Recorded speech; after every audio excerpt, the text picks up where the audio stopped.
Hello and welcome to MediByte. Let's talk about something really human. Have you ever wondered why sometimes, no matter how much you want to, it feels almost impossible to feel safe and connected with the people you love?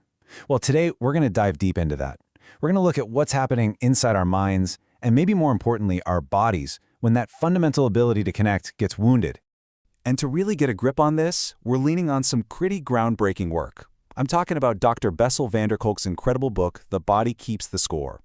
This book was a real game changer. It totally shifted our understanding of trauma, showing us that it isn't just some bad memory locked away in your head. No, it's a physical reality. It's something our bodies carry and live out every single day. So that brings us back to the big question, right? Why does trauma make it so hard to love, to trust, to just feel safe with another person? Well, the answer, and this is the fascinating part, isn't just psychological. It's written right into our biology. Let's dig into how that actually works. Okay, so first things first. Before we can understand what's broken, we have to look at how it's supposed to work. Let's talk about our natural blueprint for connection. See, from the moment we're born, our brains and bodies are literally wired to build the foundations for love and safety. It's a process that psychologists call attachment. Think about it. From our very first moments alive, we have this biological mission: find a secure base. This is a term from the pioneer of attachment theory, John Bowlby. And what is a secure base? It's basically a safe harbor, usually a caregiver, who is consistently there for us. And they do something incredible. They literally teach our nervous system what safety feels like in our own bodies. And when that secure base is solid and reliable, man, it sets you up for life. It creates this powerful internal blueprint. It becomes your buffer against stress. It helps you become self-reliant, but also empathetic to others. It basically hands you a positive, healthy map for all of your future relationships. It's a huge head start, a foundational advantage for managing your emotions and building good connections. But what happens when that blueprint gets shattered? What happens when abuse or neglect or some terrifying event just rips that first, most crucial bond of safety apart? Well, trauma doesn't just damage the blueprint. It completely rewires our inner world. That default setting we should have, the one that says people are safe, connection is good, it gets flipped. It's replaced with a constant humming state of high alert. Your nervous system essentially gets stuck in threat scan mode, 24/7. And when that happens, connection doesn't feel like a comfort anymore. It feels like a massive risk. And this right here, this is probably the most important thing to get. Trauma is not just a story you tell about something bad that happened. It's a physical imprint. Your body literally stays on high alert, fighting a battle against a threat that's in the past. And that makes it almost impossible to feel safe and relaxed, right here in the present. So, let's get into the nitty-gritty. How does this rewiring actually happen on a biological level? To understand that, we've got to take a look under the hood at the brain's own survival system. Okay, so think of your brain as having a two-part alarm system. First, you've got the amygdala. This is your smoke detector. It's primitive, it's fast, and its only job is to scream danger at the slightest hint of trouble.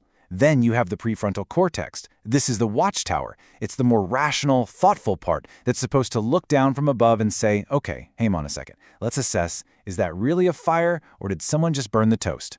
Now, what trauma does is it cranks up the sensitivity on the smoke detector and basically cuts the power to the watchtower. So you're left with a hair trigger alarm that's always going off, with no one to shut it down. But, and this is amazing, the work of another brilliant researcher, Dr. Stephen Porges, shows us that there is a way to quiet that alarm. And it's simpler than you might think. Something as basic as a kind face or a soothing tone of voice can be the biological key. This leads us to Dr. Porges' polyvagal theory, which is just a fascinating map of our body's safety system. What he discovered is that our nervous system has this three-level hierarchy for responding to danger. And here's the surprising part. Our first line of defense isn't to fight or run away, it's to seek out social connection. Yeah, check this out. It's a three-tiered system. At the very top, our first instinct is social engagement. We look at another person's face, we listen to their voice, we try to connect and get help. If that doesn't work, then we drop down a level to the more famous fight or flight response. We mobilize to defend ourselves. And if that's not an option, if we're trapped, we hit the last resort, freeze or collapse. The whole system just shuts down to conserve energy. And the conductor of this whole orchestra? It's the vagus nerve.